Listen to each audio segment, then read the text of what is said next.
Welcome to this month's edition of the Transylvania Lectures series. My name is Péter Ákos. I am a student of the Mathias Corvinus Collegium's University program of Kolozsvár. This event aims to create a platform for the local public where we invite renowned academics from all around the world with whom we discuss topics relevant and interesting not just for our Transylvanian society, but also for the larger intellectual sphere. It is my honor to present our dear guests and today's topic. Thank you for accepting our invitation. Please welcome our guest, Dr. Calum Nicholson, a British-Canadian anthropologist and fellow of the Mathias Corvinus Collegium. He studied social anthropology at Cambridge, migration studies at Oxford, and completed his PhD in human geography. Earlier, he served as a development consultant and a researcher for the UK Parliament. He researches the social consequences of climate change and the impact of social media. Let's give him an applause. On the other hand, please welcome today's moderator, Dr. Szabó Árpád Töhötöm, ethnographer, assistant professor at the Department of Hungarian Ethnography and Anthropology of Babeş-Bolyai University. Let's also give him an applause. Today, we'll discuss the surprising parallels and interesting differences between British and Hungarian culture and history, and their consequences for how the Anglosphere tends to understand and often misunderstand Hungary and the Hungarians. During the event, you will find on your chairs a QR code, and scanning that, you will be able to ask questions on the Menti platform. Please do so if you have some questions. Let the lecture begin. Gentlemen, the floor is yours. Well, köszönöm szépen. Jó napot kívánok. Csak egy kicsit beszélek magyarul, so I'm not going to continue in Hungarian. That's probably the limit today. But thank you very much for coming, getting some feedback. So some of you I know quite well, actually. There's a bunch of students of mine from MCC Transylvania here, and some unfamiliar faces too. And I was asked to speak on, actually by Töhötöm, I was asked whether I'd like to come and speak on some of my reflections, having spent a little over 18 months now in Hungary, and indeed Greater Hungary, having been invited to Budapest 18 months ago. And so I thought I should start by just talking about why I came to Hungary and why indeed I was interested to come, because I think that's important context for some of the things I was going to try and observe. So a couple of years ago, I got an invitation to a conference hosted by the Migration Research Institute in MCC in Budapest. And so I went to the conference. It's a very well organized conference. But much more interesting than the conference was actually the conversations I had with the Hungarian hosts in the days around the conference. And I had a few conversations, and I'm going to sort of put these conversations together in how I frame this. So no one said precisely what I'm about to say, but it was sort of the spirit of it. And I met someone who was a political figure in Hungary, and I was interested in, I didn't know much about Hungary, and I was interested in Hungary's migration policies. And I said to him, I said, you're concerned about immigration because of cultural change, yes? And he goes, yes. I said, well, what's your policy on American cultural imperialism? Starbucks and the American culture is changing all of our cultures. I'm British, our culture is increasingly very American in its frame of reference. Indeed, a lot of what you could term sort of the moral panics in America right now have started to come to Britain. Indeed, if you look at universities in Britain, there's often now efforts to, quote unquote, decolonize curriculums, which I find quite odd because I think it's quite a colonial instinct to try and impose a certain set of values on another culture. So America's concerns, which I think are founded in their own history, are not necessarily British concerns. And then coming to Hungary, it was quite interesting to realize that I think Hungary's relationship to the Anglosphere is somewhat similar as Britain's relationship to America. And but what this person said when I was asking them, they said, well, we're concerned about both sorts of changes. But they made an interesting observation that a couple of other Hungarians made too. And my point here is not whether I agree or disagree, but it was quite interesting. They said, you need to understand our nation and your nation are different in a couple of ways. And I'm paraphrasing them here. They said, one, that we have a history of being colonized or invaded, and you do not. And it leads to a very different understanding of one's history, or a different relationship to one's history and identity. And he said, secondly, you have this great sort of birodalom, you have this great empire, which meant that you either have a moral obligation or simply a connection with lots of other cultures. And he says, basically here, he said, in the Carpathian Basin, to some extent we just want to be left alone. We don't really want to, we don't have these established connections. And the point is not whether I agreed with his argument or not. It was quite an interesting, different frame of reference. And when I went back to the UK, I noticed that I started thinking how different the sense of history would be, how different the frame of reference would be if we'd had, for instance, armies passing through our villages. So if for England, for instance, the Second World War was a workplace activity. The soldiers went to the war. Of course, there was bombing of England from the skies, but we didn't have soldiers in our homes. And America is the same. And indeed, the Anglosphere, this is mostly the case throughout the Anglosphere, this very different relationship to history. And I thought, well, how different would the frame of reference be if that was a different sort of history? And so because of this, I became, probably because my background is in anthropology, I became interested in coming to Hungary to try and understand from within the Hungarian sort of frame of reference to what extent the world was seen differently. And to some extent, I think it is seen differently. And to some extent, it's quite similar. But I want to pick out some of the similarities and differences. And indeed, that the main difference, I think, is perhaps the biggest similarity. It's a weird manifestation of the biggest similarity. And I'll tell you what I mean in a minute. But yeah, so probably a way to just begin this was quite a funny story, that when I'd been in Hungary about 3 or 4 months, I went down to Belgrade. And I was in Belgrade, and I was speaking to this woman from Kosovo. And she discovered that I was living in Hungary. And she said, oh, what are the Hungarians like? I said, oh, the Hungarians are great. And I said, they also have these wonderful idioms. And I said, I just learned this idiom that was Tubic veszett Mohácsnál, Moor was lost at the Battle of Mohács. And she looked at me, and she looked up, and she wasn't joking. She goes, Mohács, one of our great victories. And it was really interesting that whether her history is correct or not, what was interesting was that she looked at the same event, and in her education, or for something to do with her background, and I think she was Muslim from Kosovo, her background rendered that historical incident very differently than it would be in Hungary. In Hungary, it's a great tragedy. It's an idiomatic tragedy. Whereas in Belgrade, or indeed to someone from Kosovo, it was seen in a different light. And this was quite a funny story, I thought, and I tell this to people as a funny example of how you go a couple hundred miles and there's a very different interpretation. But this observation, which began as something funny, changed quite a lot and became quite a profound and insight, and quite a humbling insight for me a few months later when the war broke out in Ukraine. Because within a few weeks after that, after the war broke out, as you'll remember, and I think still, there were a lot of charitable efforts among everyone, but I think particularly in Hungary, in the community I was in Hungary, a lot of people I knew were traveling to Kárpátalja, taking donations to the Ukrainians in general, but also, of course, the Hungarian minority who lived there. And I had a friend who'd gone there, and she's Hungarian, from Budapest. And she came back from Kárpátalja, and she's from Nagykovácsi, just outside of Budapest, in the suburbs. And she came back very emotional from this experience.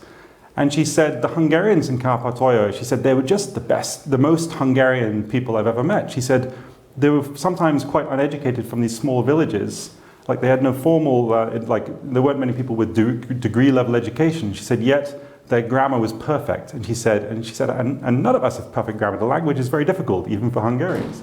But she said their grammar was basically perfect. They wrote poetry in Hungarian. Everything about their lives was a very cultivated sense of being Hungarian. And she was very moved by this. And I'd had an idea for a sort of an analogy, which maybe Tom and I will discuss later, for how I see sort of Hungarian culture. I'll come back to what the idea is later. But the observation, I thought it was a good opportunity to write a piece about Hungarians. And actually it's in the title, is Nation of Constant Gardeners. What I mean by that we'll come back to. But I had this idea, this analogy of gardening for national identity. And I thought it was a good opportunity to write an article about this idea and saying, an example of a constant gardener would be the Hungarians in Kárpátalja, to use her observations when she'd been there. We'd co-author the piece. So we wrote this piece, and admittedly it wasn't my best work. But I wrote it, and because I wasn't sure about it, I sent it to a few Hungarian friends. And it was very interesting, the responses I got. One person said, "Why are you calling it Transcarpathia? That's from Kiev, from Hungary, it's Subcarpathia." Someone else said, "Why are you focused on the Hungarians? The Ukrainians are having problems too." And someone else said, "Why are you focusing on the Russian invasion causing problems? The problems of the Hungarians always been the Ukrainians." And someone else said, "Why are you even talking about this? You're not helping. You don't know what you're talking about. Don't say anything." And it was very interesting because I learned more about this region of the world in my failure to write that article than I'd learned in all the reading I'd done, than I'd learned in all the conversations I'd had. It was the experience of not being able to write something that didn't cause further problems. That was a very educational experience for me. And because it kind of taught the need for humility in the face of things you do not know. And the reason I mention this is that there are some interesting there's a reason why this matters from an Anglo perspective. But first, let me just talk about some similarities between the UK and Hungary. Now, in as much as people say in Britain, we like to say that we have a special relationship with America. The Americans don't know about this, but we talk about it a lot. It's interesting being in Hungary, I've noticed that the Hungarians have a sort of special relationship with England and the Anglosphere, but the Anglosphere in England doesn't really know about this. So, for instance, there are some interesting points that there's, the parliament in Budapest is modelled on ours, but slightly bigger. I've had a Hungarian friend to me, he said once, "Did you know that Shakespeare is a great Hungarian writer?" Which is very revealing. But also, at a superficial level, the structures of the countries are very similar. So in Hungary, and this is a very superficial observation, but it's interesting for me. So in the northwest of Hungary, you have Lake Balaton. In the northwest of England, you have the Lake District, which is very similar. Indeed, it feels like I'm in the Lake District when I'm there, which is the part of England I grew up in. There's also a big liberal capital city in a pretty conservative country, very like London and England. You have we have Scotland, Wales and Northern Ireland. I've actually been sort of saying for a while when I've tried to explain to English people who the Sekeys are, I say they're basically Highland Scots. And it's interesting, I was just reading Paget, and apparently he wrote an essay in the 19th century saying how the Sekeys are basically the Scots, the Highland Scots, which I thought was interesting that we had the same thought 150 years apart. But also there's the biggest cathedral in Hungary is in Esztergom, which is in a small town on the border with Felvidék. And it's interesting, the biggest cathedral in England is in Durham, a small town on the border with Scotland. So superficial similarities, I know. There's deeper ones that I think are more profound. You can tell a lot about a nation by their sense of humor. So the big difference, often people say about Britain and America, is that we're two cultures divided by common language. And I think this is evident in the sense of humor, because if you ever watched an American comedy show, the main character tells the joke, and he knows he's telling the joke, whereas in English humor, the main character is the joke, and they don't know it. So there's some interesting differences. And what I find very striking is that in Hungary, in the 1990s, there was a comedy troupe called the Ravens. Is it Hollow? Raven? Yes. Hollow, yeah. So they took Monty Python, a very English type of humor, and they converted it, or they translated it into Hungarian. Now, Monty Python is self-deprecating, quite dark, kind of absurd humor. And the longer I spend in Hungary, I discover that beneath the sort of sometimes impassivity of some Hungarians, there's this very self-deprecating, dark, sort of absurdist sense of humor. It's very British. And the interesting thing is that Monty Python, the Germans don't understand Monty Python. The French don't like Monty Python because the jokes are often about the French. But the Hungarians get it and they like it, which I think is very interesting. And so I think it's one of the reasons I felt quite comfortable in Hungary is that you guys feel like Brits in many ways. And Paget again actually observed a lot of interesting similarities between Britain and Hungary in many different ways, culturally not least. But I think the biggest similarity between the two countries is maybe the source of the biggest difference. And it's this, that in a sense we're both island nations. England is an island surrounded by land. Hungary is an island linguistically, culturally in some ways, surrounded by water, England's surrounded by water, Hungary by land. With climate change, who knows, it could all change. And to some extent you could argue, and I have argued, that you can draw this difference between British and Hungarian history by a chemical equation, which is simply H2O. You know, how different would England's history be without the Channel? And how different would Hungary's be if it did have the Channel? Our history is a history of a lot of military successes and colonialism and so on, and security based on the Channel. The only reason the Nazis didn't invade Britain was because of the water. Whereas Hungary has had precisely the opposite experience. And so I think that's sort of the most profound difference. But there's a bigger sort of metaphysical difference in that, I think, because if you look at the world today, you know, the dominant language today is around the world is English. There's a reason why we're here in Kolozsvár and we're talking in English, because the Anglosphere has managed to become the sort of lingua franca, ironically, of the world. And but there's kind of an interesting metaphysical frame of reference in the Anglosphere that no one ever talks about, and it's this: that we are the Anglosphere is an island culture. Think of it. Britain is an island. North America is effectively an island. Australia and New Zealand are islands, basically. They're very isolated. And there are two exceptions to this. There's the Irish border, and there's the Mexican border. And the Mexican border is the biggest flashpoint in American politics, and the Irish border is the biggest flashpoint in British politics. The reason Brexit has been a challenge, regardless of whether it's good or bad, the reason it's actually been logistically a challenge is because of the Irish border. Because if they harden the Irish border, the risk is it brings back Irish or Republican terrorism, because the hard border of dividing Ireland was the problem. And in the Anglosphere, we talk about the Mexican border and the politics that comes from that. Trump would not have been elected without the Mexican border issue. Brexit would not have, well, Brexit didn't happen because of Ireland, but it's been held up because of it. These issues are really significant there.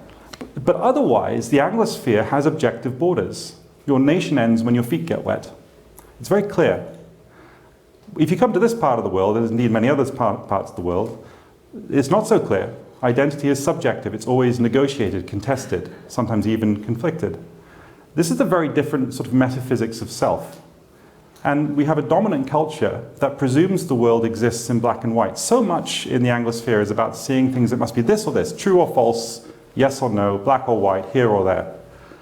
And that metaphysics, I think, of place has come into the entire way we see world politics. And I think it means that sometimes when the Anglosphere looks at nations like Hungary, there's a failure of empathy, because there's a failure to understand that if you're a nation where everything is contested, everything is subject to some negotiation, everything is more complex, it changes how you see things. So this is why when I wrote the article, I thought I didn't understand, or indeed when I wrote it, I encountered all these problems. I suddenly thought, well, what if you're a Hungarian, or indeed any government in these areas, or any community? There's this constant need to be sensitive to not just what you're saying, but the impact of that. And that's something I think the Anglosphere sometimes isn't entirely conscious of.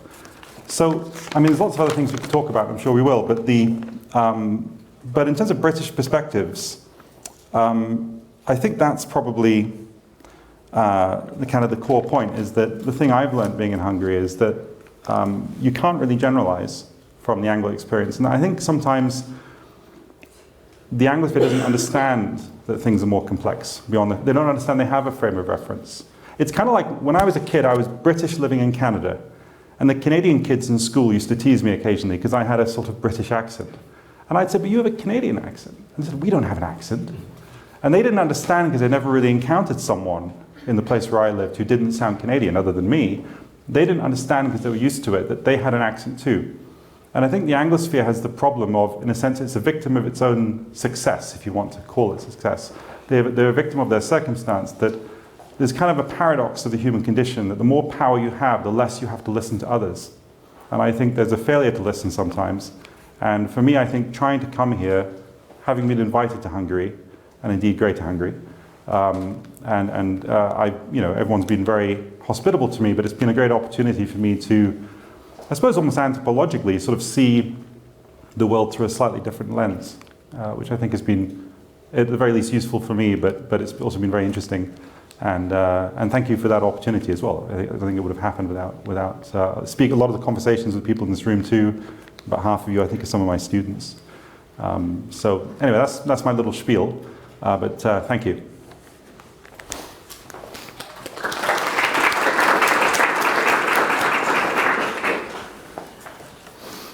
Okay, now.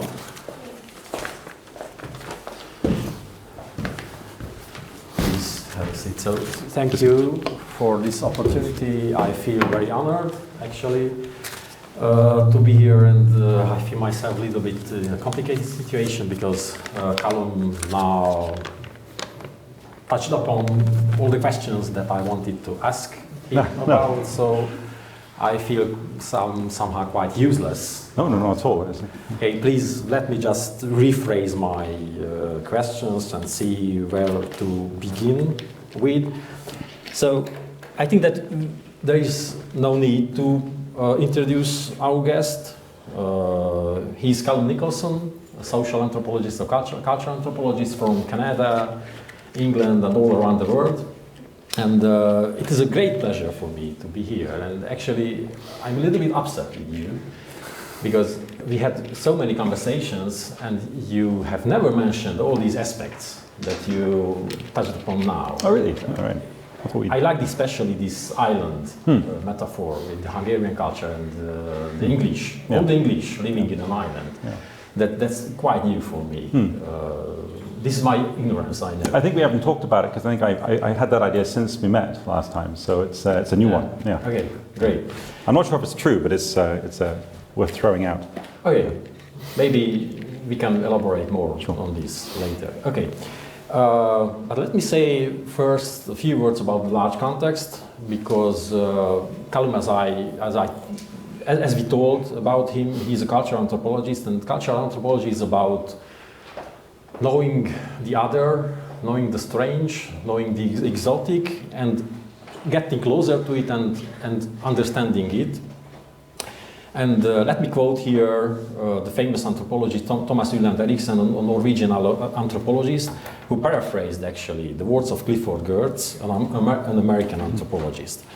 All humans are born with the potential to live thousands of different lives, yet we end up having lived only one.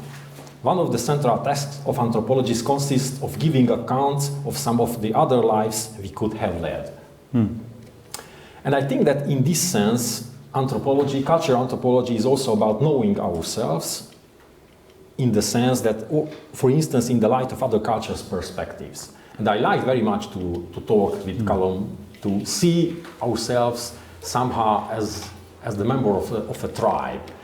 There is a famous a short article of Horace Minor in the late 60s, I think, who presented the Americans in a very strange way as they would be a tribe, the Nasirima tribe. And it is quite interesting to see the aspects of our own culture presented as a strange culture. And that is my point of view now, because I imagine a situation where you have the chance to look at yourself with somebody's eyes. You become strange, exotic, mysterious, or even disgusting many times. Imagine what we eat as Hungarians. I don't enumerate those things that we eat, for instance, when we kill the pig. And this is also... Disznóvágás. Yes, disznóvágás. I think that this is the hardest metaphor for the Hungarian culture, the disznóvágás, that we kill a pig, we cheer ourselves, we feel very good. First we fight with the pig, and then we feel good, and then so on and so on. So does the pig ever win? Sorry? If you fight with the pig, does the pig ever actually get away, or is it? No, there is no way for the pig to win. No. Okay, symbolic resistance. Yeah. Okay. We are the toughest. You're the toughest. Guys. Yes. So, and in my view, it is very important to see time by time how other people think about us and perceive us. And I always encourage my students to try to find this external view. One of my students is here, and she knows about this small essay that they go home and they have to interview a non-Hungarian to see how the Hungarians are. So, and I think that all that we do now it is in this large context. So you, as an anthropologist who is quite knowledgeable about Hungarians, is asked today, and because I know that your favorite approach to understand Hungarian culture is through idioms and commonplaces. That's true. Let me start with the first one that I sent it today to you. Yeah. This having fun with tears. That would go in Hungarian like having fun with tears. Yeah, in Hungarian it's, what was the, you sent it to me, what was it? Yes. It's, let me see if I can pronounce it correctly. Where is it? Okay, Sírva vigad a magyar. Sírva vigad a magyar. So it's a new one. That is a title in my head for this conversation, Having Fun with Tears, an Alternative Anthropology of Hungarians. So Calum, you are the almighty anthropologist now, and you can picture us in many ways you want. Okay, and the first question is about these English people from the 19th century who came to Hungary, to Transylvania, whether you position yourself in this row. And you mentioned John Paget, or Paget János, as we know him, because he married a local woman from the Veselényi family, Veselényi Polyxenia, and he became, in some sense, a Hungarian. So he's buried in college, I believe. Yes. Yeah.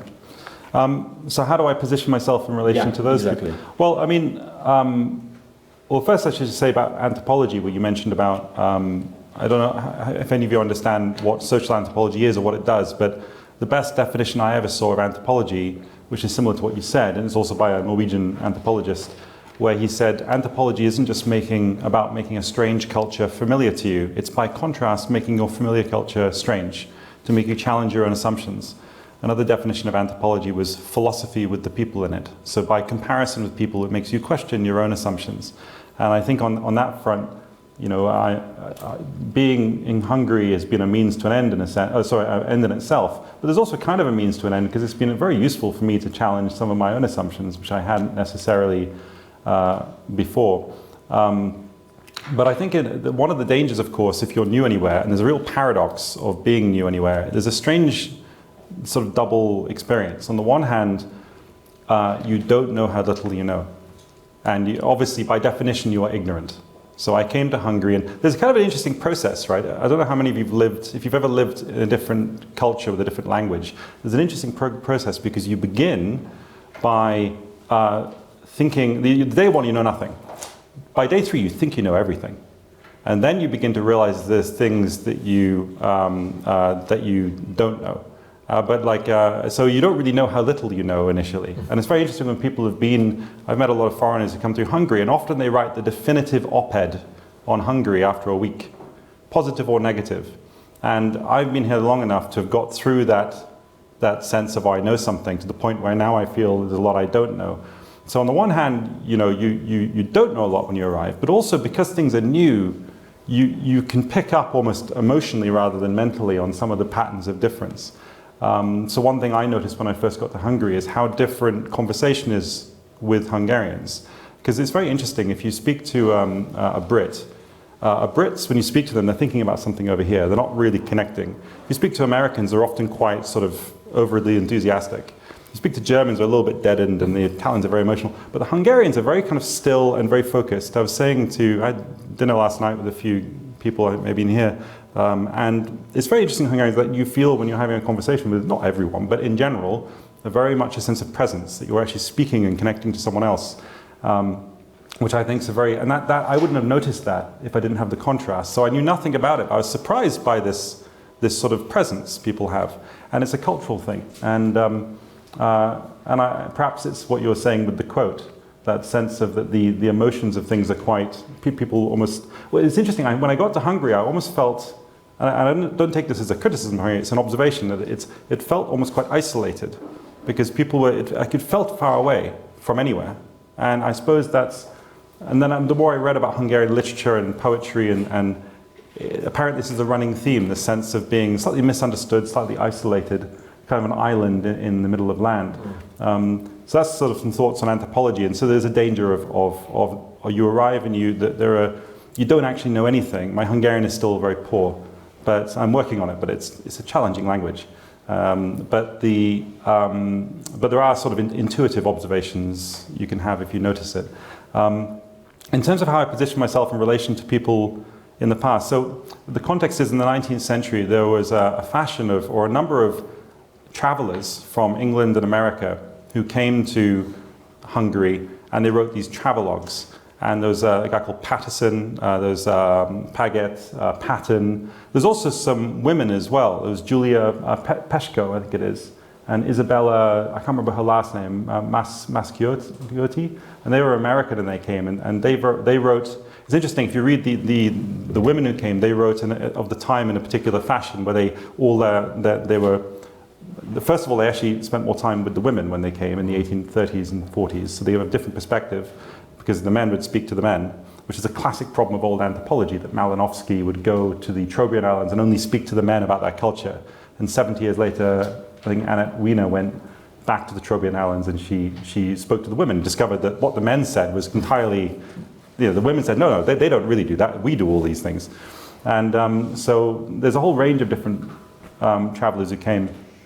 And I think there are some similarities and some differences. I mean, it's interesting, if you read Paget, I really recommend it. He wrote a book called Hungary and Transylvania in 1839. And it's really, really good, actually. And Sorry for interrupting, it is translated in Hungarian. Yeah, that's right. And yeah, that's true. It was only in the 90s or 80s it was translated into Hungarian. Amazing. I'm not sure about that. Yeah, so so it took 150 years, but it's now in Hungarian.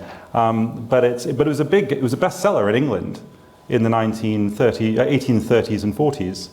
Because at the time, Hungarians were seen as kind of dangerous. So people would travel to Hungary and people say, well, it's very dangerous there.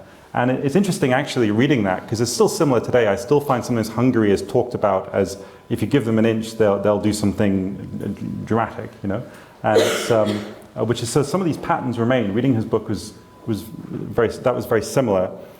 He also talks about Hungary then in the 1830s and 40s being very Anglophilic.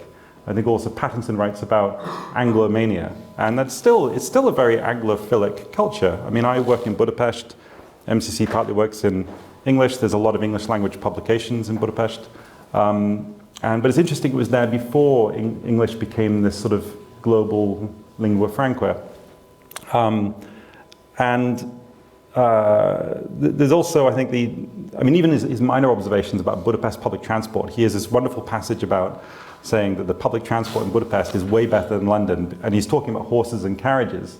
But when I was reading it, I thought it sounds just like the public transport in Budapest now, because it's all cleaner, cheaper, more efficient than the stuff you find in the UK. So it was very interesting to read it, a lot of similarities.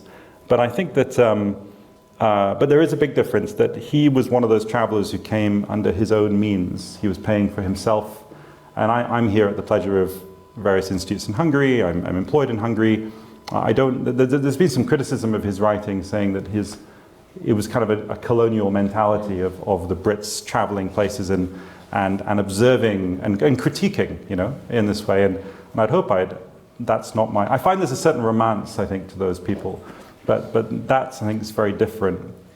But I think also he was a product of his time. So, I mean, I'm flattered if you think I have anything to do with those people. But I do think that there is something, I think, about this part of the world that, from an Anglosphere perspective, is very fascinating, because the differences are quite subtle, but they're there. They're not obvious. If you go to China, obviously it's very different. And if you go to France, it's annoyingly similar.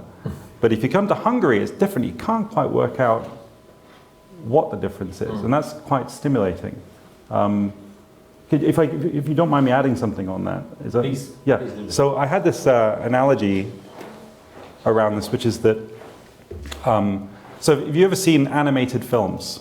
Animated films with like Pixar and stuff, right? So there's a theory in animation called the uncanny valley. And the uncanny valley is this idea that if you have a stick figure in a film, you kill the stick figure, you don't feel much. If it's a Pixar character, kind of the caricature, it can make you cry. You watch Up, it's a very emotional film. If you watch a real actor, obviously, if they're a good actor, it's also very emotional, much more emotional. So the more human something gets, the more empathy you feel. But psychology has discovered a really interesting pattern. When something is almost exactly human, like hyper-realistic animation, the really photorealistic, our empathy drops off. We have a sense of revulsion from it. We go, oh, this is, we don't like this. And so our empathy does this, and just before it becomes human, it does this, right? And I have this idea of the uncanny valley of political empathy, because if you're British, say, and you look at something happen in China, it's a bit of a stick figure because it's very different. It's hard to relate to it. If it's Iran or somewhere, it's a bit, you know, it's kind of it's kind of a Pixar kind of thing. It's similar enough, but it's a bit not quite the same. If it's France, it's just like us. But I kind of feel Hungary sometimes is one of those nations that falls into these what I call the uncanny valley of sort of cultural political empathy, because it's so similar to Britain. I can't tell the difference in many ways, but there's something I can't quite put my finger on. I can tell what it is with China. I can tell what it is in Iran. I can't work out what it is here, but there's something slightly different. And I think that leads to why sometimes the commentary around Hungary tends to be a very wary commentary sometimes, and which I think is, and throughout history it's been that way, because it's I'm not sure why it is, but it's I mean I have various theories, but it's an interesting sort of thing, because I do feel that throughout history Hungary's been a bit shortchanged, and that's why Paget was writing, I think, in the 1830s, because one of the things he observes in the book is Hungarians were saying, we just want to be seen objectively. We don't want a partisan analysis, because they were still under the Habsburgs and all the analyses were very partisan. They were saying, we just want people to understand us on our terms. And I think that still seems to be the case, I think. Okay, so if I'm allowed to insert a short commercial for our field of study, so you have to be an anthropologist, actually, to understand Hungarians. So you don't, it's not enough to be a traveler, it's not enough to be a historian, you have to be an anthropologist and get closer to Hungarians, because you are quite far from England, but not close enough to England. Yeah. Okay, you mentioned that you didn't know actually much about Hungary before coming to this land.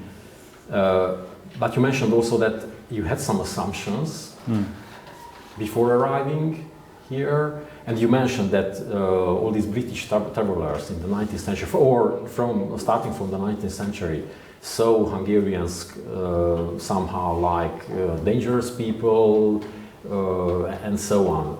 Were there any assumptions on your side before coming here, similar to what Paget said? Not really. I mean,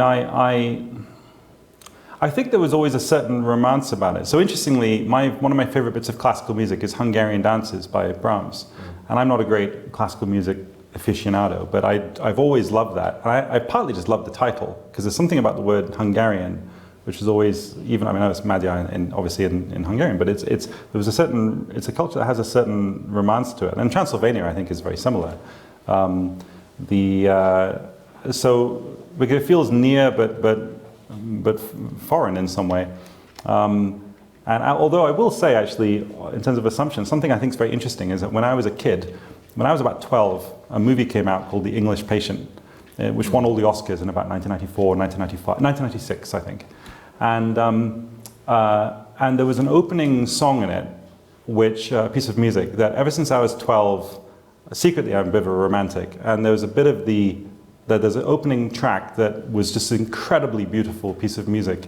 And the opening scene of that movie is filmed over the Middle East. It's over the desert, of a plane flying over a desert. And it sounded, I always assumed all my life it was an Arabic song, because it sounded like to my ear, it sounded Arabic with the lilt of it, over a desert in the Middle East. So you'd think it probably is.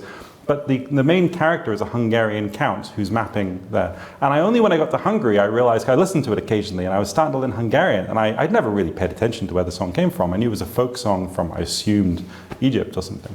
And I saw it as Szerelem, Szerelem, like it was love, love. And I didn't know it was a Hungarian song. So all my life, one of my favorite pieces of music has been that, which has a song with a certain, bulvalbelelt, it's kind of got this emotion in it, which I think is very moving. So I don't think I had many preconceptions.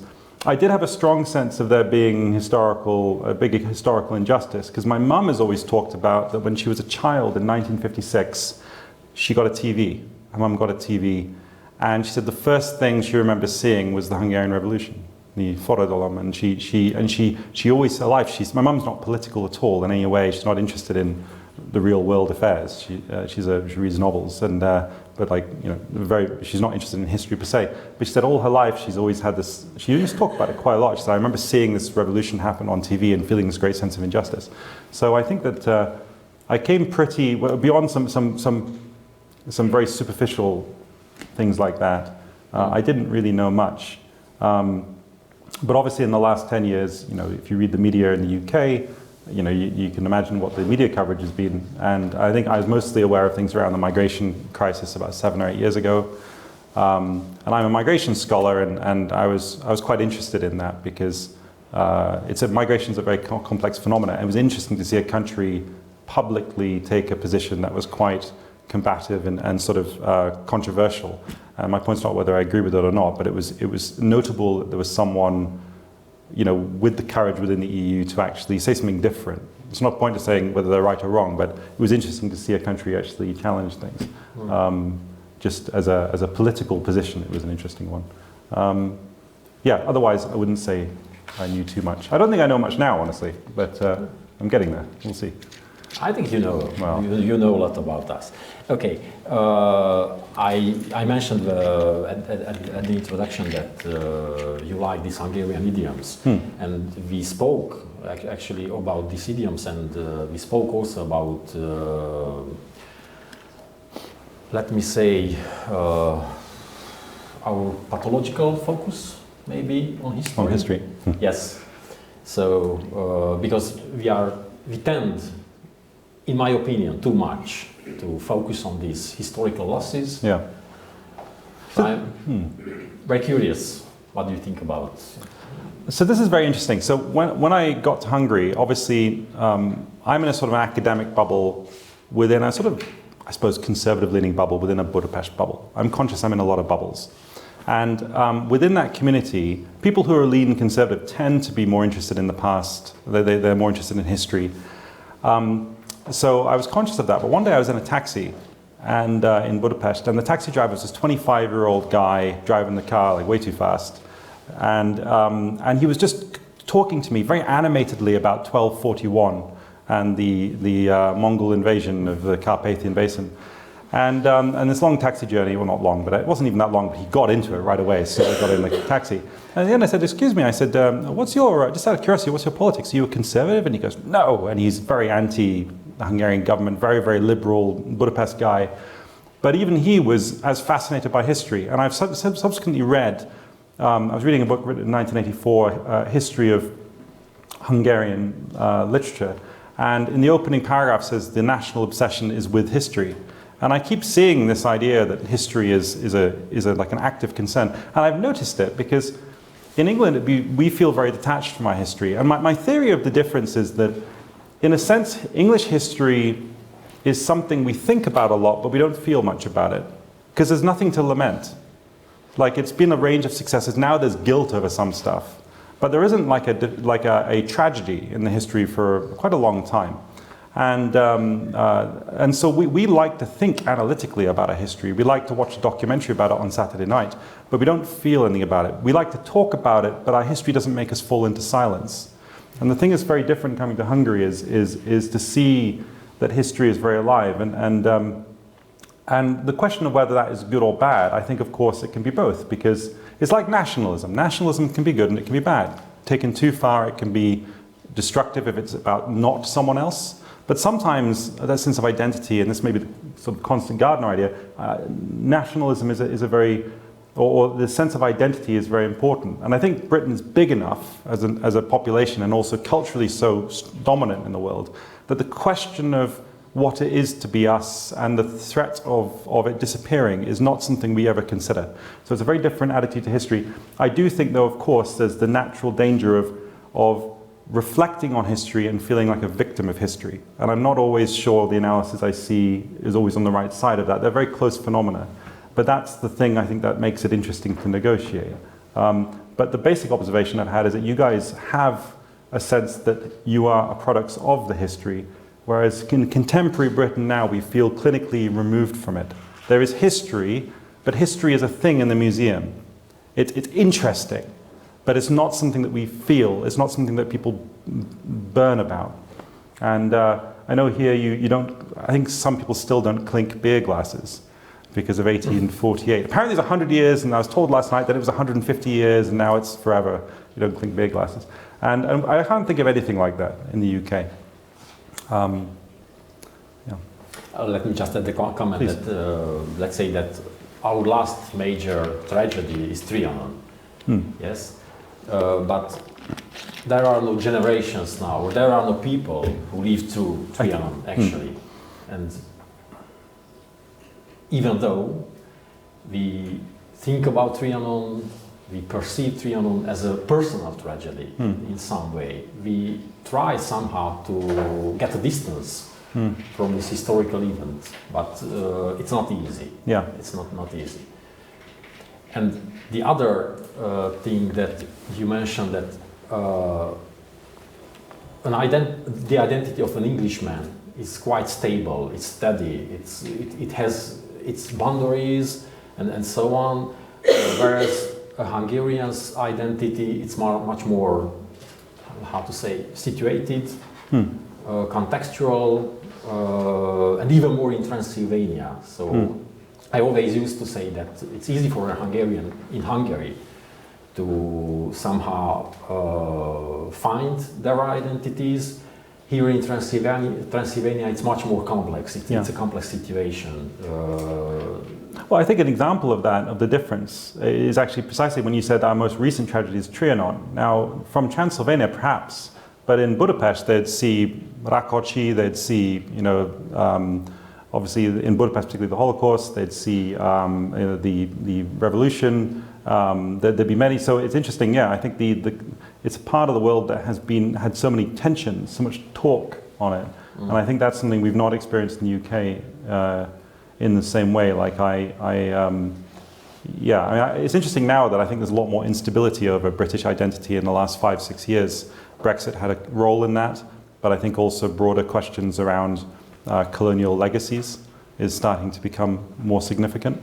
But these are choices. I think they're choices we are imposing on ourselves, but they're not imposed by other people, which is an interesting difference. Sorry, I'm not sure if that's an answer. Yeah, that was an answer, actually. So, and I would like to go back to your another topic of yours that you mentioned in the introduction. Sure. Saying that England is surrounded by water and defended by water, actually. It's also covered in water because it rains so much. Yes, and what came into my mind is Alan McFarlane's some introductory words in his I know Alan, actually. Yeah. book about English peasantry, saying that if you are a historian in England and you are curious about the history of a local parish, the English countryside, you have 800 years of constant archiving, and you can pick a document from, I don't know, from the Middle Ages, from the early modern era, and so on. While in Transylvania, if you are curious about the history of a local parish, you have something from the 13th century maybe, something from the 16th century, and let me be optimistic. You have this constant archiving from the late 18th century maybe, or 19th. Yeah. I think this is this comes back. I think the difference between a nation that went to war and a nation that had a war come to you.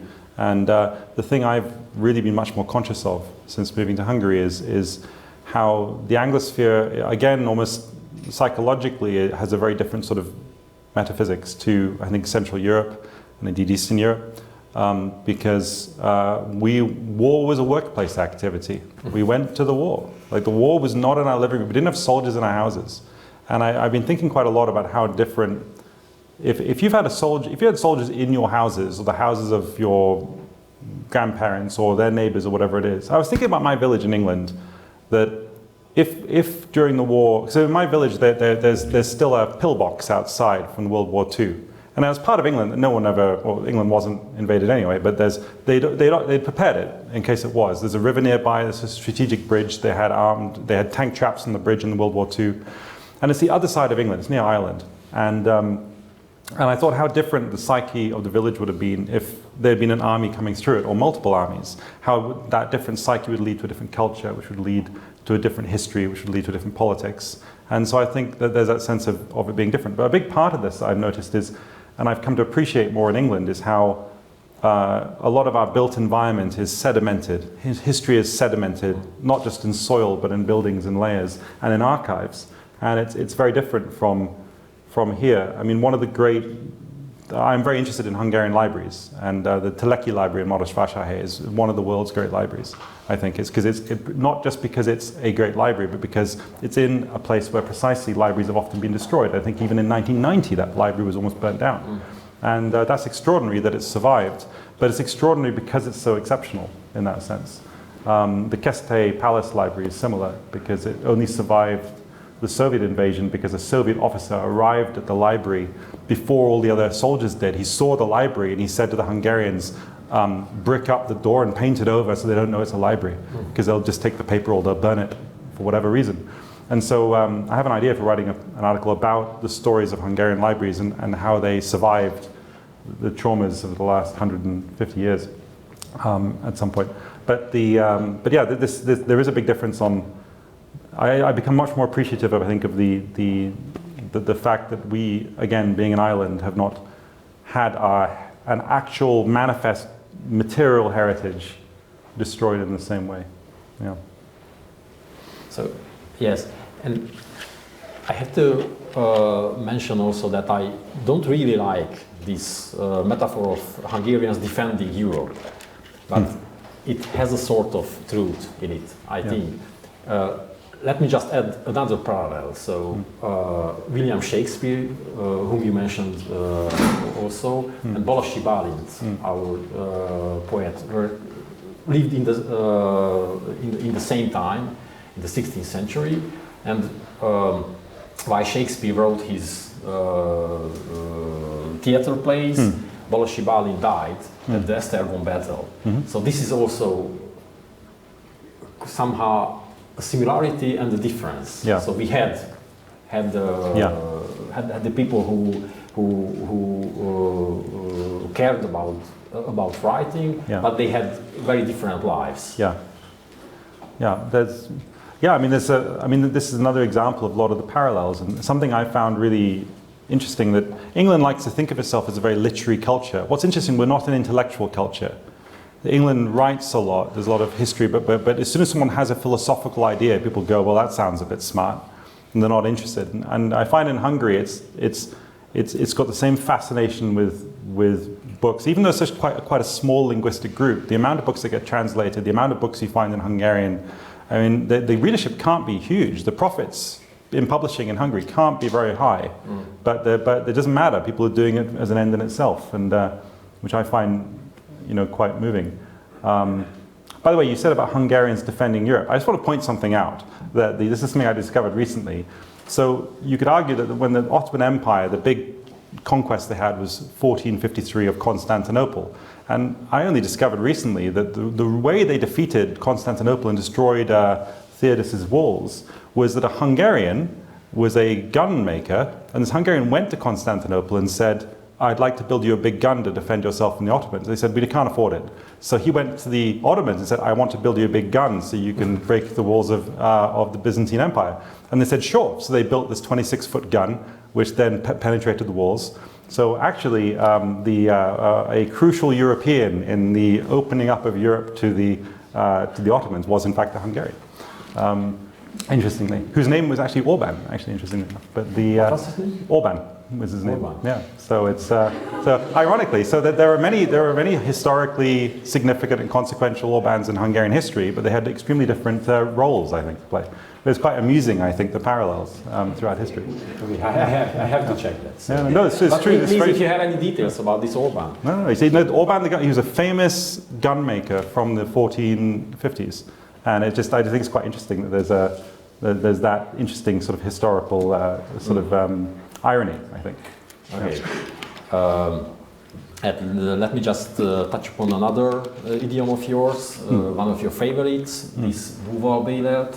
Yeah, it's a good word. Okay, so if you have any comments on it? Well, it's an interesting, I mean, my Hungarian is not that good, but my friends keep feeding me new phrases, and I have some unusual complex phrases in Hungarian, and my basic Hungarian is not so good, but those words are, I think that word is, I quite like, I've noticed in Hungary that there is a sort of emotional presence with people quite a lot, which I think that word speaks to, and I wish we had more terms like that. And the Brits could do with having a little bit more a sort of a connection with sadness occasionally. I think sometimes we try and push it away, so I think it's an interesting idea. Okay, but what do you think? Are we búvarbélert or not? Hungarians? Yes. There's a capacity, yeah. I mean, I think, look, ethnic stereotypes, though, or group stereotypes, I think are always risky and challenging, because for every rule there's an exception, and indeed for every, whatever you think is a rule may in fact just be an exception. You're just finding the thing and you talk about it. So I don't think it's fair to generalize about any group. When people say the Brits are like this or the Americans are like this, it's easy to do and sometimes it's funny. Before I made a difference between American and British humor, there are obviously exceptions to it. But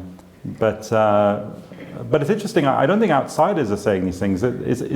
Well, this comes back when I talked about the constant gardener idea. I should probably talk about that for a minute, because it's relevant to this.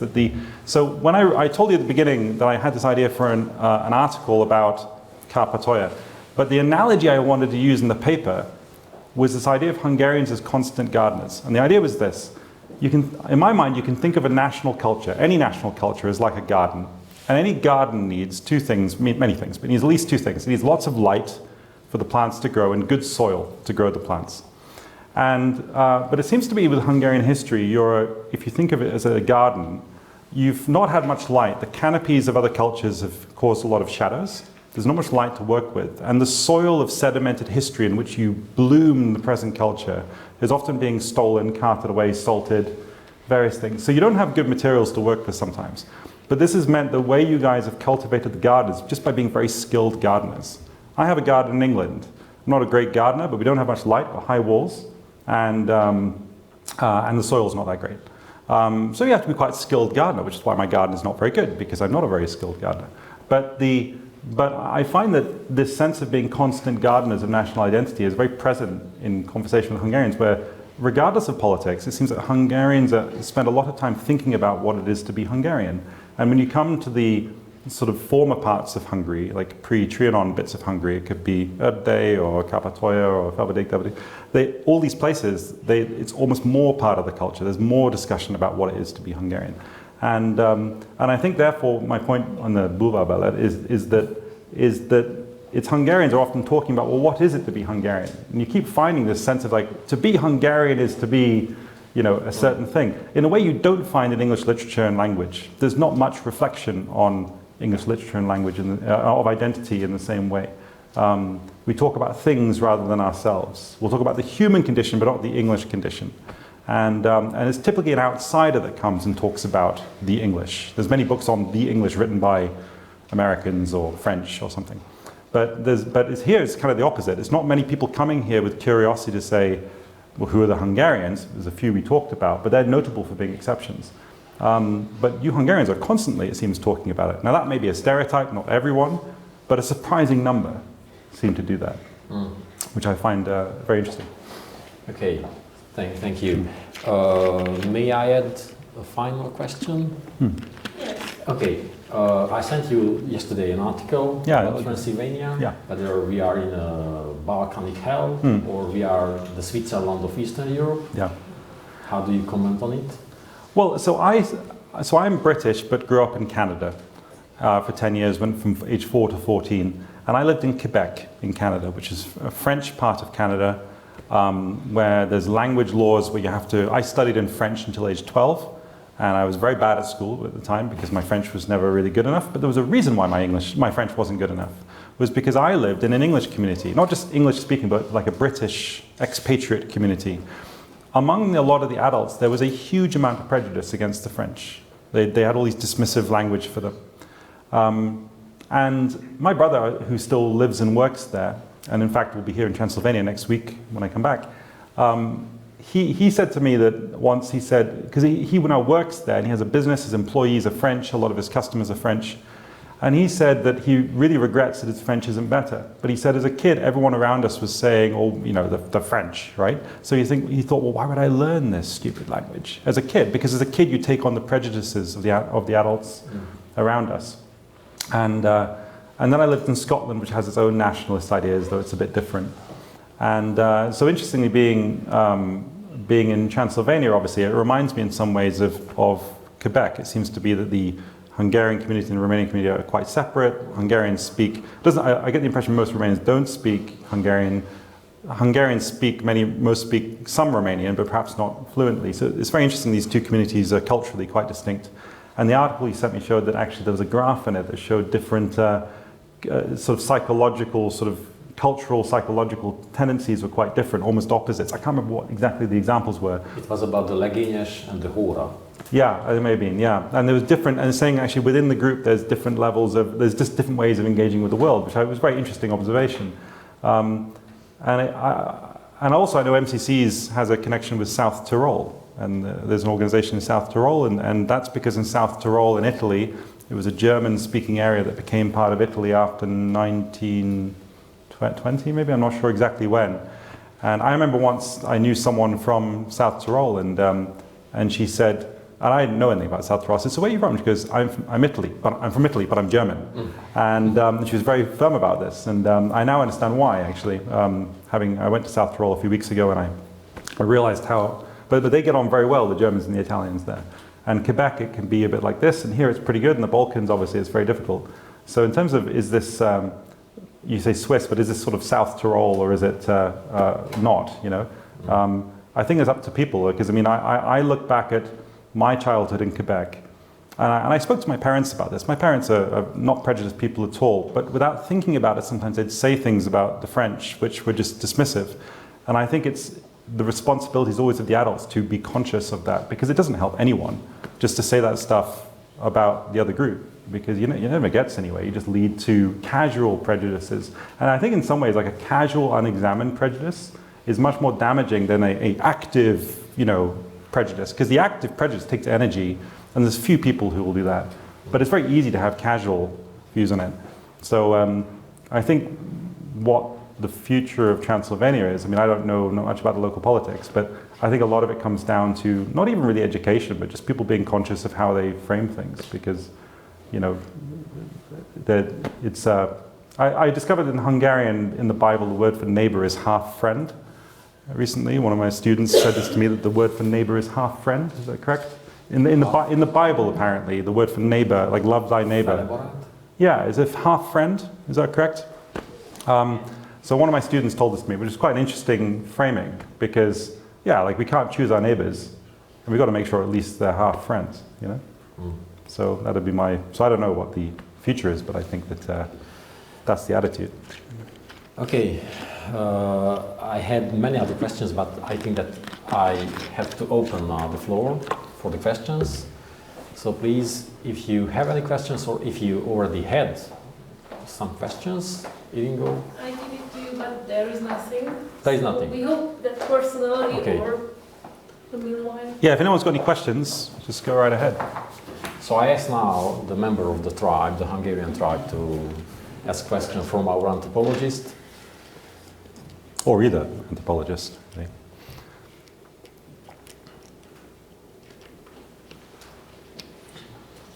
Go ahead. You have thought that you see similarities, and I think I can see that too, between I won't repeat myself.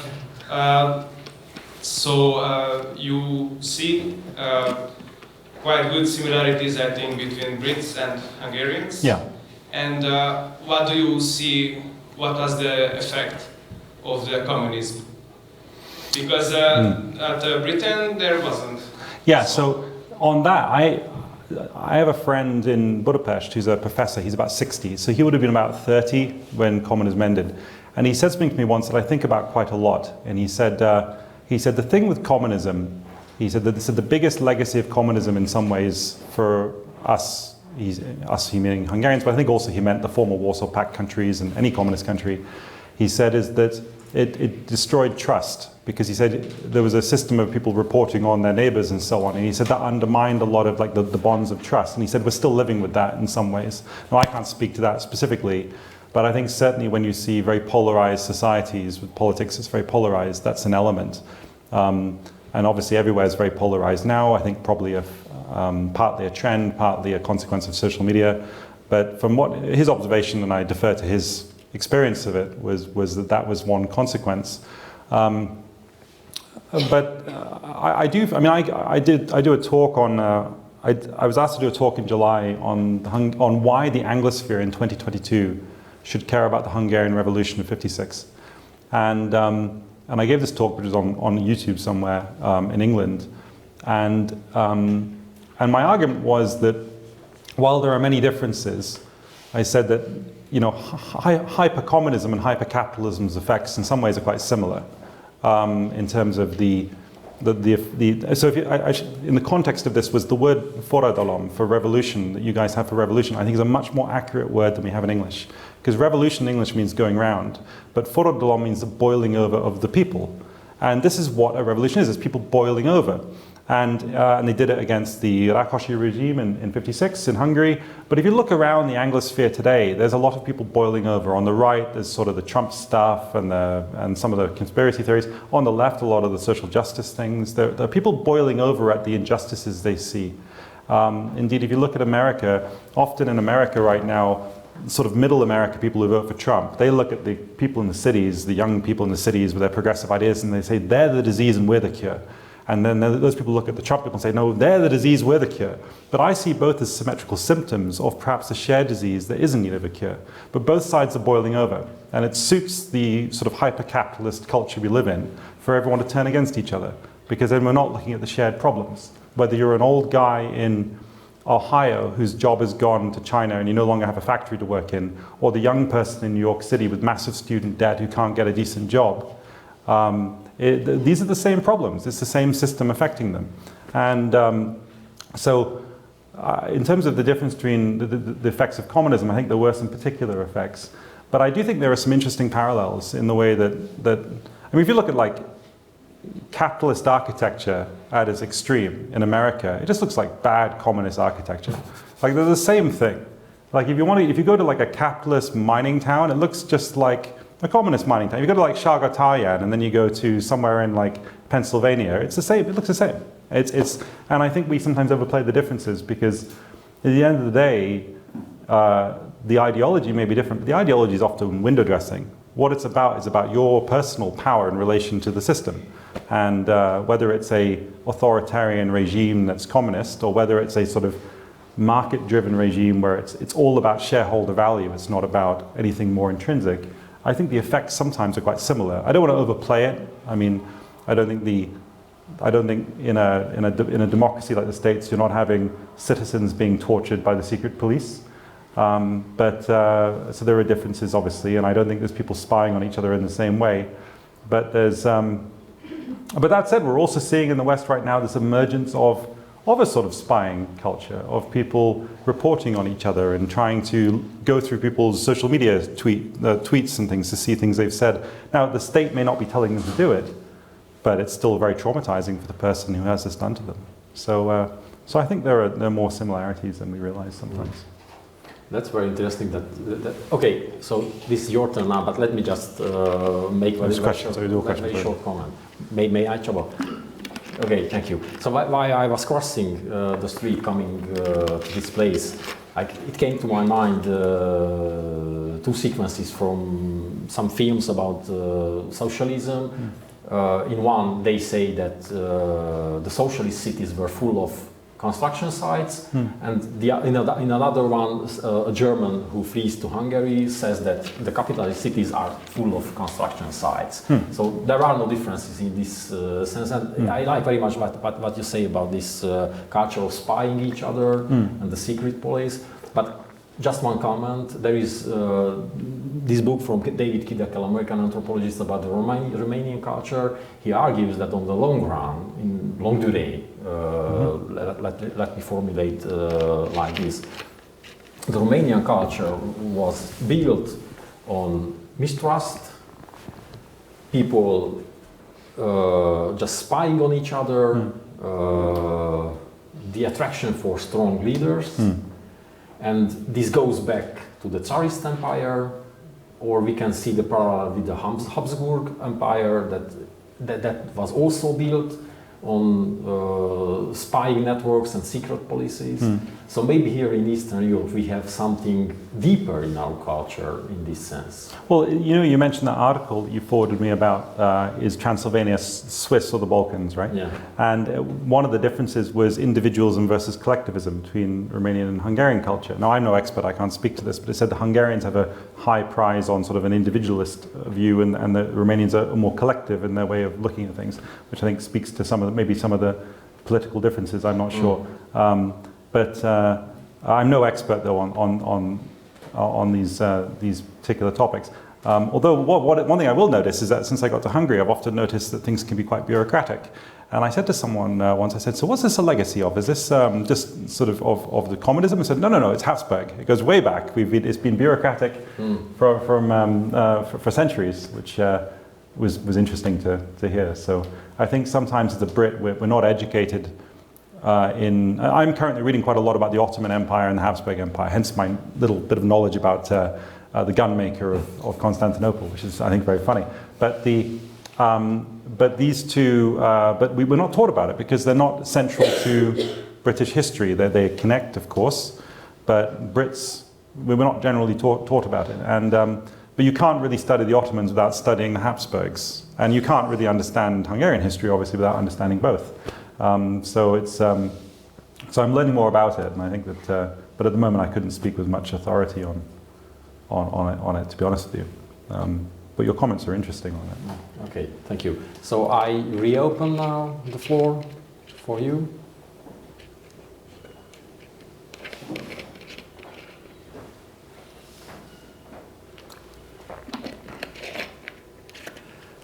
Or rebuttals. You could disagree with my. So I should probably say with my comments in general. I mean, they're not. You take them very much as not declarations or statements. They're more sort of hypotheses. Because I have various sort of analogies and theories about Hungary, and I keep putting them rather tentatively, nervously to my Hungarian friends, saying, "So what do you think of this?" And sometimes they say, "No, that's a very stupid idea." But I'd be interested to hear, you know, some of your, if you think. Maybe I've overplayed some of the analogues, for instance. I don't know if some of them are. And there's always the critique, of course, that some of the analogues I'm drawing are just banalities. They exist in any nation. Just because sometimes you see Mother Teresa's face in a cloud doesn't mean the cloud is Mother Teresa, you know. So it's there's always that problem. Go at the back, please. And then you. Apart from the identity seeking, do you see any more differences between Hungarians in Hungary and Hungarians in Transylvania? Well, you guys say some much more friendly, right? Yeah. Well, you know, I will say actually, this is another thing reading Paget actually, because he notes how he says that he said the Hungarians are very hospitable, but when you go to Transylvania, it's very much the case, and that's been absolutely my experience because I've had a very warm reception in Hungary.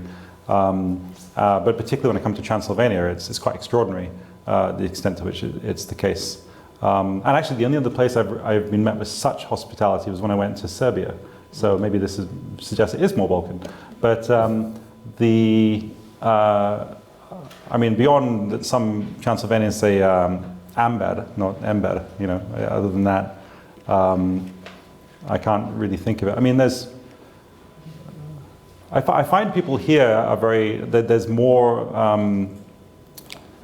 there's more in Transylvania, in my experience, and this is partly speaking about my students, I think, that they can be very funny.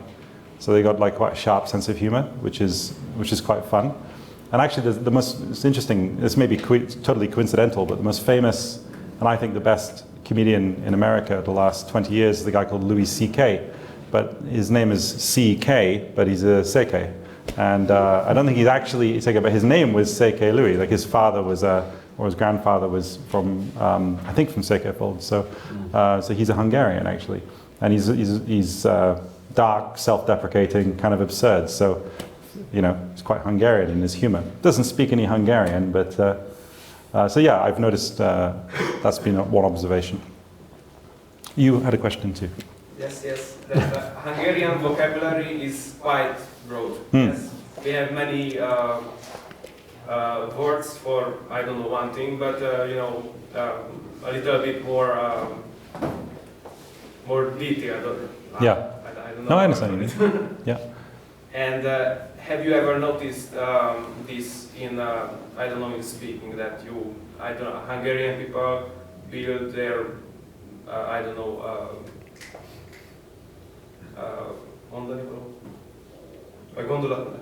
Argument? Argument. Yes, yes, differently. Do you mean when they're speaking in English Yes. as a consequence? That's interesting. I haven't noticed it per se. I mean, it's the one thing I know is that apparently I've read that big corporations love getting, like there's a couple of corporations that have offices in Budapest because they precisely discovered that all the employees there that are Hungarian were often very good problem solvers because they looked at it through a slightly different lens. Now my Hungarian is not good enough to fully grasp that, but this concept of seeing things slightly differently, having a different frame of reference, is quite an interesting one. And I think it's no coincidence that if you look throughout the history of the last 100 years in the Anglosphere, a lot of industries in, say, America, and America is obviously a huge number of immigrants, I think per head of population, the Hungarians have had a disproportionate impact on the culture in the same way the Scots have. The Hungarians and Scots, there's not many Scots, but most things the English are proud of is actually done by a Scot. And often it's the same with American culture, that in a lot of different disciplines you discover that someone was a Hungarian. And often even, you know, after the Holocaust, a lot of Jews went to America. And actually a lot of the people you find who had these extraordinary successes in various places, they were Hungarian, they were from Budapest. And to this day, so it's really interesting. I wonder how much of it is actually the language or something in the culture. Yeah, so that's something I've more read about and observed a pattern, which suggests there must be something there. In terms of personal conversations, not so much, although I have noticed that, and again, I should contextualize what I'm about to say, that I'm in a bubble within a bubble within a bubble. You know, I'm in quite a narrow community in some ways in Budapest, so I can't speak with authority about beyond that. But I've noticed in that culture, in that community, I've really enjoyed being in it because, by analogy, sometimes living in the UK feels like working for Microsoft, a big corporation where if you have any interesting idea, you have to speak to your manager and it'll be lost somewhere, and people aren't interested in moving fast and breaking things and changing it. And sometimes, being in Budapest in the community I'm in, it feels more like, and I don't mean this in the sense that it's new, but sometimes the culture is that of a startup. It's kind of, they're interested in new ideas, people are excited by it, and they're open to it. And and even among the students, I find often students in England can be quite apathetic, that they're going through the process of okay, I'll get a degree, but they'll spend 3 years just drinking. Whereas I feel here people, and again, this may be because I've got the students through MTC who are, you know, I think it's quite selective. So there's obviously that bias, selection bias. But I found that people seem to be genuinely animated and interested in ideas in a way I haven't encountered in the UK. And it's one of the reasons I've enjoyed being in Hungary, that it feels like the culture is alive now and people are trying to build something. They're not always sure what they're trying to build. There's not necessarily a consensus of what it is. It's not even any guarantee what they're trying to build will necessarily be successful, but there's an interest in building something. And I find that in the UK things have become quite stale. And so for me it's been sort of, at a sort of spiritual level, quite invigorating being in Hungary to be. And again, this is a very bubble view. It's not everywhere, it's not everyone, no doubt, but that's been my experience. Okay, but I think that we kind of like your view of Hungarian culture, so thank you. I should list all the bad things too. But it's very difficult normally to get the college bar. It's now they've got a flight, which is great, and I'm really worried the flight will not continue because there's only like 5 people on each flight. But they used to be like a very long train journey where I'd be woken up at 4 in the morning on the border, and it was which I didn't like that. But no, I'm trying to I'm trying to think of something to balance my view, but I mean, I have to say I've had a pretty good experience. So, and I disagree with you on the food. The food is very good. The only thing I don't like among the food in Hungary is actually drink. Unicum is the worst. Oh. Palinka is great.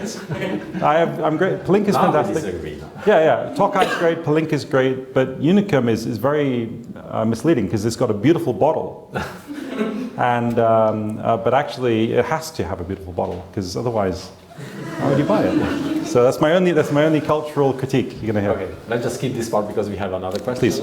So you mentioned that there is a similarity between settlers and Highland Scots. Can Yeah. you elaborate on that? I'm curious. Well, I mean, historically anyway, Sekes are more mountainous, and Scots are obviously Highland, like the Felfoldi are kind of like similar. And there's that. I think also often quite sort of, the Scots are relative to the English. In general, Scots are known for being sort of very, very educated and very interested in education. And Sekes in general, my understanding is it's a culture that prizes education and language and so on. Slightly different pronunciation. You know, the Scots say, "I wouldn't get dressed up for nothing." And in my head, the Sekes are like Scots with the accent. But there's those sorts of similarities, really. It's partly a regional thing because, you know, obviously, in my analogy of Britain and sort of Greater Hungary, if you want to call it that, in Transylvania in general is Scotland because it's got a lowland area and then it's got the highland area. And you've got a couple of big cities, Edinburgh and Glasgow, and you've got College and Moderator, right? And then you... and one of them, Edinburgh, is kind of on the edge of sort of the Highlands, and you know, Moderator. Is it Sekefold? I'm not really sure. No one really knows. So, and then you got the mountains, and so in some ways it feels similar. Although what's interesting as well, you bump into Sekes in the UK in unusual places. I was telling some people yesterday that I was in Shepshe for something over the summer, and I flew back to England. And I went to a remote place in the Yorkshire Dales, but there's no one around. And all there was a lonely ice cream van with this young guy just waiting for someone to come to sell him an ice cream. And I was talking to him, and I could just tell he was Hungarian from his accent. And I said, I asked him, I said, "Are you Hungarian?" And he goes, "Yeah." And I said, I can't remember exactly how I said it, but I said, "Say the word man in Hungarian." He went, "Ambad." I said, "Oh, you must be from Sekefol." He goes, "I'm from Shepshe." I said, "I've just come from Shepshe." So you bump into Sekes in the strangest places. But it's interesting that the Seke I met had chosen to go in England, not to London or to Manchester. He chose the top of a mountain with no people, which I thought was pretty funny. That fits my Highland analogy. Yeah. So have you observed any self-destructive patterns that we Hungarians have that people from the Anglosphere or Brits don't have? What sort? Do you mean like personally or collectively? Collectively. You know, there's a I don't know if this is the fault, but someone once said to me in Hungary, a Hungarian friend of mine said, "Have you ever seen two Hungarian guys fight?" And I said, "No." And she said, "Well, what happens is they both stand up and they both go like this to each other and they wait for people to hold them both back. And they don't actually fight. And if no one does it, then they're not quite sure what to do." And I have noticed this tendency in Hungary of there's kind of a slightly combative quality, which I think is actually because it's actually quite a sort of peaceful nation, but sometimes there's the performance of just sort of being a bit pugnacious. And I think throughout history there's been an element of that sometimes that it's kind of like a veneer. And I can see it, like sometimes things can be pretty punchy in the rhetoric around Hungary, but actually it's more bark than bite. And I think this is where Hungary sometimes gets misunderstood, because there's this reputation for being a little bit, and apparently with Paget, it was you know, the Hungarians are seen as a very dangerous place, like in the 1830s. But he arrived and he said it was just like England but more civilized. He just had this lovely hospitality and things. And so I don't think it's not a bad habit per se, but I think there's a disconnect sometimes between some of the rhetoric and some of the actions. So that's one observation. I can't think of. I think I will say one thing, which is maybe, and this is kind of for the students in particular, here, is that sometimes I feel like, sometimes in Hungary, and indeed here, if someone is from America or Britain or somewhere comes here, people think sometimes I get the impression that people feel like they're not as good, you know, and it's totally wrong. Like most of my students here in MCC College in particular, who I know better than the other students, I've read your essays and things. If you guys were all at Oxbridge, I would not be surprised. The level of writing, thinking is no different, and it's in some ways more thoughtful because you guys actually care about it. And I just say that I think if there's one fault, there's sometimes a lack of confidence, which for me is baffling, because I think the difference is that, you know, earnestness can be a fault of being too earnest, but I find often Hungarians are quite serious, which is different from being earnest. Earnest is being kind of performatively serious. But Hungarians often don't, they're quite serious in how they pay attention and listen to things and engage with things, I find. And then again, this may be a bias of the community I'm in, but I think that sometimes if there's a fault, is that I think you guys don't understand or don't fully have confidence in your own ability. Maybe just be the students sometimes. But I think that is not unique to Hungary, and whereas I think in sometimes like Americans, for instance, are way too confident. Like they really believe they have an answer, which leads to a lack of curiosity, because why would you be curious about other people if you already think you're right? So I think that's the only, I suppose that collectively would be a bit of a bad habit sometimes. Okay, thank you. So let me just close with this sentence that we should be much more self-confident. It sounds really patronizing though I do feel it's a very patronizing. I hope it doesn't come across the wrong way. I don't mean that to sound patronizing. I just mean if you're trying to ask me to say something collectively, I think sometimes I have some students and I just think, just have more confidence, you're good. Like and so much is self-confidence. The difference between public speaking, for instance, like everyone can talk to their friends in the pub, yeah? Some people though get nervous when they're on a stage. And I used to get nervous when I was speaking on a stage. The difference between me now and then is nothing to do with what I know or think. It's all to do with the confidence that I'd be accepted doing that. So much is just a case of confidence in most things. Most people, when they're confident, they'll be relaxed. If you're relaxed, you'll do well at things. And I don't know if I've made any sense today, but I'm definitely pretty relaxed. So it's So I don't mean it. I hope it came across the way I meant. Okay, so thank you again, Calum. It's a pleasure to have you here. Thank you. Köszi szépen.